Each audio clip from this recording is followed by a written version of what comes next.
Yeah, we back. Yeah, we back. Now, today's going to be a quick video. Just want to give a disclaimer. This content is for educational, historical, and commentary purposes only. Now, I just got to start off with this preface because the individual who I'm speaking about today, he has a habit of, running to the courthouse and trying to control the narrative when it comes to public discourse by wrongfully labeling, fair critique and exchange of ideas as defamation and slander. So I just gotta, give this disclaimer first. These are my opinions supported by evidence under my rights of free speech when it comes to public affairs. Now, let's get into it. Now, Dennis Spurling put out a video earlier today for whatever reason, attacking the legacy and the credibility of the Haitian Revolution. Now, even though me and this individual are currently locked in a legal dispute, the ancestors would not allow me to sit idly by as their memory and their legacy and their work gets slandered. It just cannot happen. I have to report for duty. So here I am reporting for duty. Now I'm going to keep everything, civil. I'm not going to engage in, entertaining, banter. we're just going to keep it straight with the facts, the debate. He presented his argument. I'm simply going to give my thoughts and opinions. Public discourse, freedom of expression, exchange of ideas. Now, let's get into it, not wasting no time. And this directly contributes to the poverty and the lack of social progress. Now, compare that to foundational Black American women. Just compare that. They've always been empowered through education. Haitian governments have repeatedly exploited their own people rather than build a strong economy. Now, compare that to foundational Black American communities. We fought for civil rights. We fought for education. We fought for economic empowerment. Despite being in a country that tried to hold us back, we are surrounded. You had your own country. All right, we back. Now, I see in this video, Dennis Spurling is trying to position himself as somebody who loves the Black woman and things like that, but I'm going to get back to that later. Now, during this part of his rant, he said, we fought for economic empowerment. We fought for civil rights. We fought for et cetera, et cetera. And then he mentions being surrounded by hostile forces, as if that same line of thinking and that same justification can be used by the Haitians, right? Were the Haitians not surrounded by hostile colonial forces by land and sea? Was that not the case, right? In fact, as soon as the nation was established, one of the first foreign policy declarations of Dessalines was offering $40 to any ship captain that repatriated any Black man or woman to the territory, and immediately upon arriving, you'll be granted freedom and citizenship. Take a look up on the screen. On January 14th, 1804, right? Now the nation is 2 weeks old. Only days after declaring independence, Dessalines issued an executive act offering $40 per returnee to any ship captain who would repatriate Haiti's enslaved people and the formerly enslaved who had fled during the revolutionary conflict. Haiti's population had been decimated by the conflict, and to replenish it, he tried to recruit 500,000 Africans, indigenous, and U.S. blacks, American blacks, offering them not only freedom, but immediate citizenship once they set foot on Haitian soil, provided they first declared themselves as Black. Soon after the publication of Dessalines' decree, many responded to his offer. And of course, not only that, if you saw my video on Nicolas Maduro last month, we also spoke about how the Haitian military also directly contributed to the liberation of multiple Latin American territories, including Panama, Peru, Ecuador, Colombia, Venezuela, etc., because Simon Bolivar received direct assistance and support from the Haitian military during his campaigns against the Spanish, right? So all them passport bro countries, right? Dennis Spurling, you remember, you're a passport bro, right? Get your passport, go overseas, right? Go to Latin America, get the girls in the village, right? The reason you're able to go to Latin America and get the girls in the village, and the reason why those nations in Latin America are liberated in the modern day, is because of the direct military support they received from the Haitian military. And in fact, when you visit these countries in the modern day, you'll see statues of Haitian revolutionary leaders erected in these nations in honor of their contribution to the liberation of their territory, right? Of their independence. So when you say the Haitians didn't do nothing and you were surrounded, yeah, we were also surrounded. And even while we were surrounded, even while we were under trade embargo and all that, we were still going around liberating multiple territories across the globe. Take a look up on the screen. In 1806, Haiti was split into two governments, with Pétion ruling in the south and Christophe ruling in the north.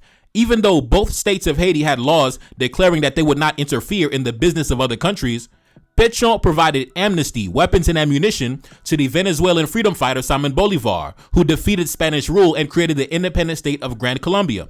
And both Haitian governments, especially Christophe, contributed to anti-slavery struggles by seizing slaving vessels and liberating their captives. So yes, not only were we liberating various Latin American countries, but we were also directly attacking the European slave ships with the Haitian Navy, right? The Haitian Navy was mobilized on the ocean attacking the European slavers, right? Take a look up on the screen. The most renowned of these liberation operations occurred in October 1817. The Royal Gazette of Haiti reported that Haitian authorities had captured a Portuguese frigate near the northern city of Cap Henry. The ship was on its way from Cap Verde off West Africa to Havana when officials from the Kingdom of Haiti took control of it and set free 145 Africans. The captives were in an awful state, and many had already perished. 7 years earlier, the Northern Haitian military had captured a different Portuguese slaver carrying 2 Hausa-speaking children. The Northern military intervened to stop the slave trade again on the 2nd of February, 1811, when they captured a Spanish ship, the Santa Ana, and liberated 205 Africans shackled in the hold. Now, brother, I don't understand why you feel the need in order to big yourself up, you got to put the next man down. Nobody has no problem with the fact that you fought for civil rights and you fought for economic empowerment, as you should, my brother, as you should. But in order to big yourself up, you don't got to put the next man down, right? You fought for civil rights and we salute that. But don't downplay the contributions that our ancestors made as well when it came to the liberation of our people, when it came to toppling these colonial regimes, when it came to attacking the European slave ship, when it came to advancing our global geopolitical objectives. Don't downplay the contributions we've also played in that respect, right? Don't try to rewrite history. That's why I put propaganda across your face, right? Because what you're doing is you're engaging in propaganda, and you're the type of guy you don't want anybody to come back with any opposing views. So you want to, litigate in the courtroom instead of engaging in public discourse in the public arena. But anyways, let's continue. If Haiti was to be respected, it needs to stop running and stop failing and start building. Until then, Haitians are going to continue to flee to the United States. All right. And they're going to continue to live under the umbrella of the foundational Black Americans built. See, freedom isn't just breaking your chains. It's about what you do once those chains are gone. And Haiti has done nothing. Now, all right, we back. Now, like I told you, this is the unfortunate plight of certain YouTubers, right? When you jump from trend to trend, wave to wave, like I said before, when Kevin Samuels was the man on the block, when he was still around, Dennis Spurling was talking a whole different message, right? He was talking about, we got to get our passports and we got to deal with different groups of women and things like that, and the black woman this and the black woman that. Now, the trend has shifted. So now he's following the wave. Now it's the patriotic, Clayton Bigsby type of vibe. Now he's following that trend now. So like I said, my man just be following the wave, following the movement. He not a trendsetter. He just following the wave, right? But I want to address his point. He brought out the Tariq Nasheed, scriptures. Oh, you're fleeing your country. Stop running from your country, right? Now, we got to go back into the history because this guy's spreading propaganda. He says Haitians are fleeing their country, but he will not talk about his ancestors that fled the United States to go to Haiti, right? The most prominent individual being Mr. Prince Saunders, right? One of the most prominent black men of the 19th century, right? Take a look up on the screen. Prince Saunders was an African-American teacher, scholar, diplomat, and an author who different sources say was born in either Connecticut or Vermont. During his life, Prince Saunders helped set up schools for African Americans in Massachusetts and also in Haiti for King Henry Christophe. During his time in Haiti, Saunders also penned the Haitian Papers, which were a translation of the Haitian laws with his commentary. He was a proponent of black immigration to Haiti, where he became a naturalized citizen. Because of his influence in establishing schools for African Americans, Saunders was one of the most significant black educators in the early 19th century in the United States as well as Haiti. He lived his last days in Port-au-Prince, where he died in 1839. Now, this brother talking about individuals fleeing their country, but he will not acknowledge Prince Saunders. How come Prince Saunders didn't just stay in Massachusetts or Connecticut or wherever he was at and get it out the mud in the United States? Why did he go all the way to Haiti to become a man of elite status? Why did Prince Saunders, instead of staying on the East Coast where he was at and face the segregation and the racism directly head on, why did he come all the way over to northern Haiti and then start mixing and mingling amongst the black men down in Haiti, right down in the kingdom? Why didn't he stay in Massachusetts being a school teacher instead of grabbing his track shoes and coming down to Haiti? Now, listen, much love to the ancestor Prince Saunders. I got nothing but love for Prince Saunders. That was one of the most prominent black men of that era. So I got nothing but love for the ancestor. But of course, you won't acknowledge him because that'll debunk your entire argument. And of course, when Prince Saunders came down to Haiti, he became a trusted political advisor to Christophe. And of course, Christophe, undoubtedly, undisputably, the most powerful black man on the planet during that time, you know, commanding an army, commanding fortresses, commanding a kingdom. I mean, come on, bro. The treasury packed to the brim full of gold. I mean, it was crazy. So of course, Prince Saunders would rather be amongst the black men down in Haiti instead of just being a school teacher down in Massachusetts. I could understand the mentality. I could understand the thought process. And we got nothing but love for the ancestor on top of that. And when he came down to Haiti, not only was he a trusted advisor to Christophe, but he also served somewhat, you could say, he was the minister of education as well as the minister of health. So some of the first vaccinations that came into the country was through the work of Prince Saunders, right?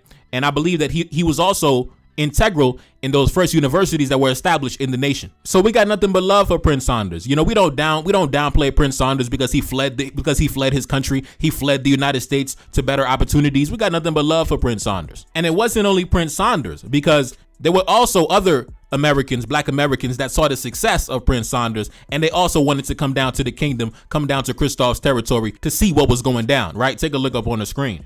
A revolution in Spain put an end to any chance of selling Santo Domingo, but it is extremely unlikely that the United States would have considered such an arrangement. Yet Christophe received Clarkson's suggestions and wrote to Limonade to the American abolitionists, offering to defray the cost of transportation for the Negro immigrants, who he was willing to receive without any stipulation regarding the Spanish part of the island. There were many thousands of the free people of color who wished to go to Haiti, but the death of Christophe prevented the signing of an agreement whereby he was to provide a vessel to transport them and to advance $25,000 as a first donation towards incidental expenses. Now, time out.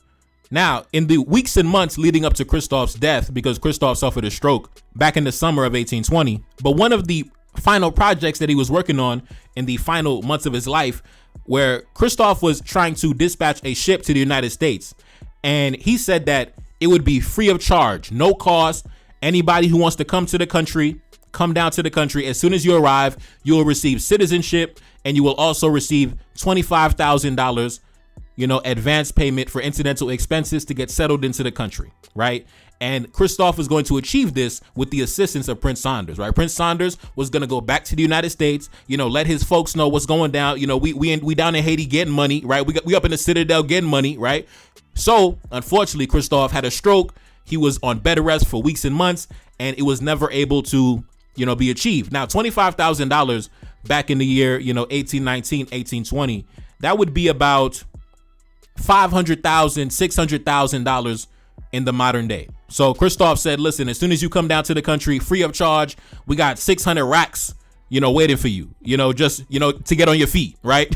And listen, of course, that was nothing to Christophe because Christophe, the most powerful black man of that era, the economy of his nation was booming, crazy, Citadel, billions of dollars of gold. I mean, it's crazy, crazy. So Christophe was like, listen, whoever comes down, every family, $600,000, right? Unfortunately, Christophe died. So that plan was, not able to come through. But the next president that came to power, Jean-Pierre Boyer, even though I disagree with him, he also put similar measures into place. He also had similar policies on the books of his administration. Take a look up on the screen. The Samana Americans, right? The Samana Americans are a minority cultural subgroup of African-American descendants who inhabit the Samana province in the eastern region of the Dominican Republic, right? Take a look up on the screen. Most of the Samana Americans are descendants of African-Americans who, in 1824, migrated to Hispaniola under Haitian occupation, benefiting from the Haitian immigration policy facilitated by the mulatto president, Jean-Pierre Boyer. And then, of course, you see a image right there at the top, Frederick Douglass addressing a crowd of Samana Americans back in the year 1871, right? So, like I said, brother, this rhetoric of, oh, you fled your country. Listen, brother, you was fleeing your country back in the 1800s. And listen, I don't hold that against you.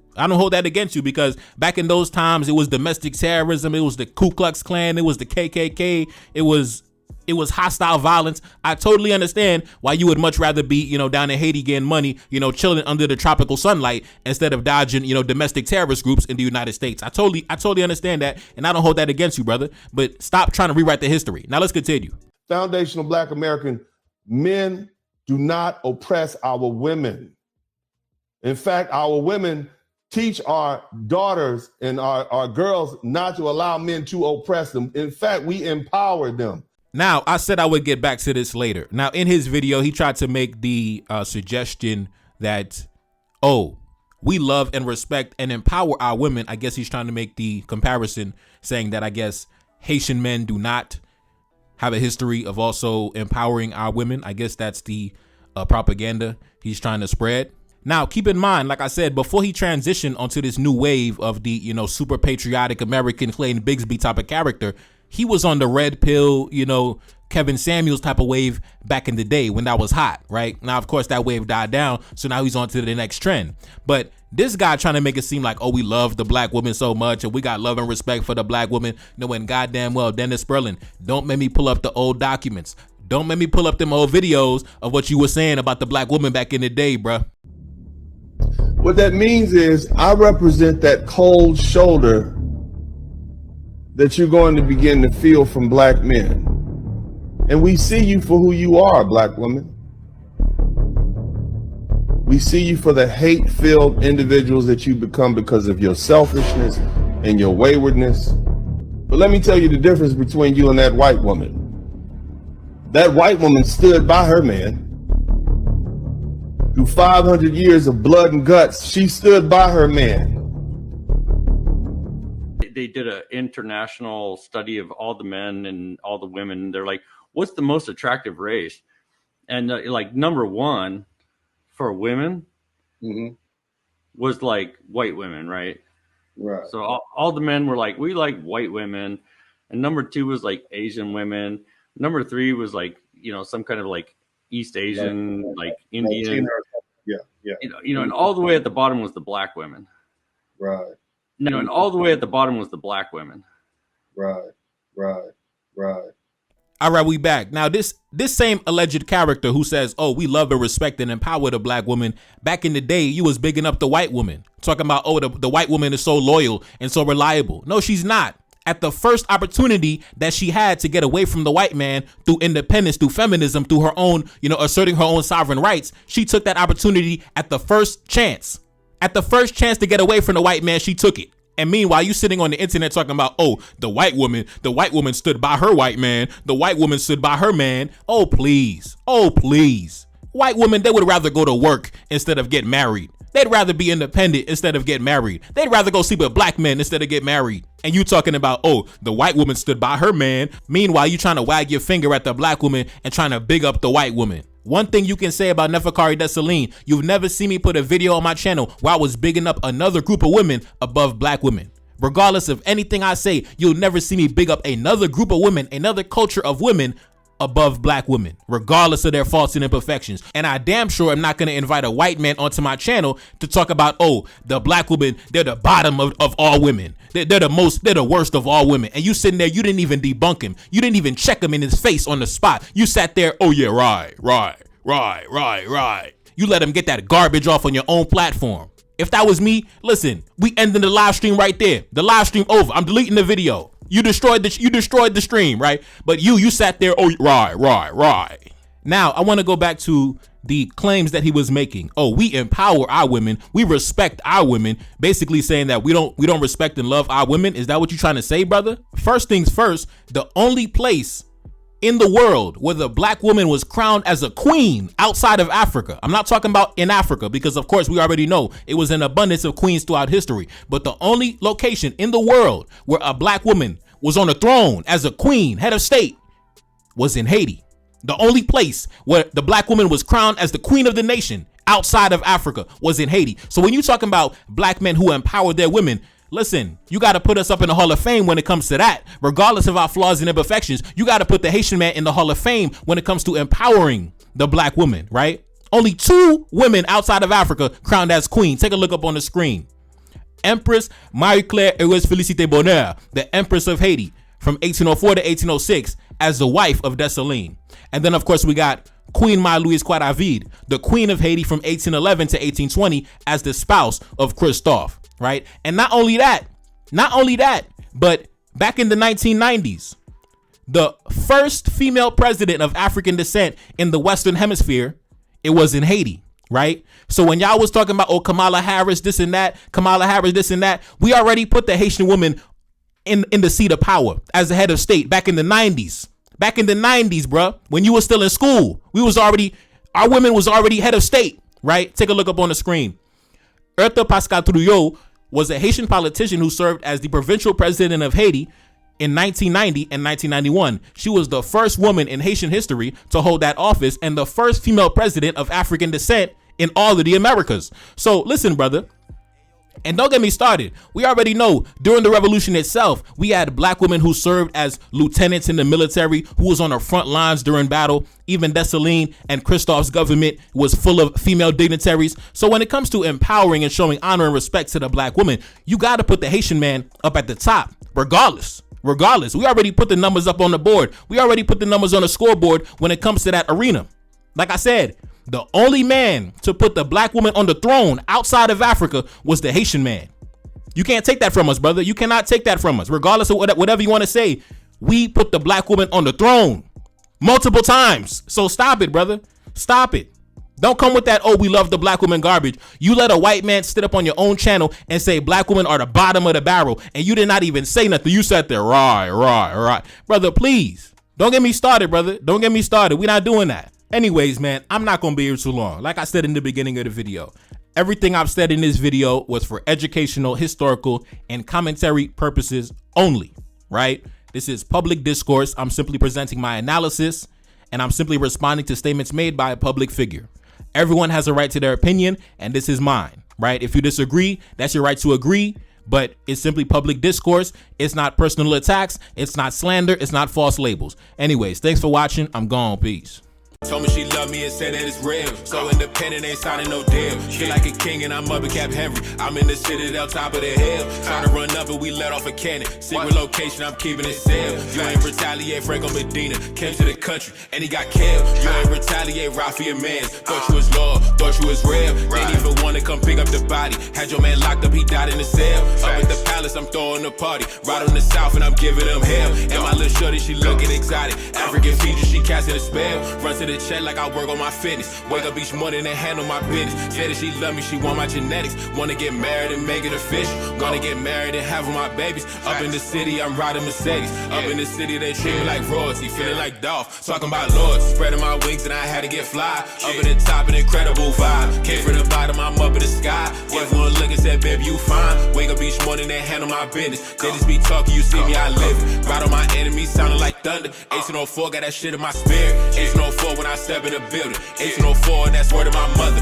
Rock my women and die for my brother. Never gonna fall when I'm deep under pressure. Tell them we back and they better accept it. Move like a king, every step is divine. Ride on my enemies with no exception. Taking revenge and I'm taking what's mine. Pour up a drink and it's time that we toast. Watching my back, keep my enemies close. Only the family, I stick with my brothers. Cannon's position outside of the coast. Heavy artillery for the protection. Move like a general, stick to the code. Feel like a king when I'm up in the north. Beautiful women, they trying to get chose. Launch an invasion all over the south. Capture the capital with all my woes. Look at my energy and my demeanor. Dripping that ice and that's head to my toes. Lately I'm flexing all on the Americans. Flexing my muscle on missing my road. Just got a carriage just coming from London. Boy, that shit cash, I ain't taking no loans. Boy, that shit cash, that's fresh on the boat. Enemy know I got millions in gold. Enemy know I got choppers and cannons. How did I do it? They can't understand it. How did I do it? It's cause I'm relentless. Call me King Harry, my name is cemented. Call me King Harry, I'm up in the palace. Call me King Harry, I'm raising the status.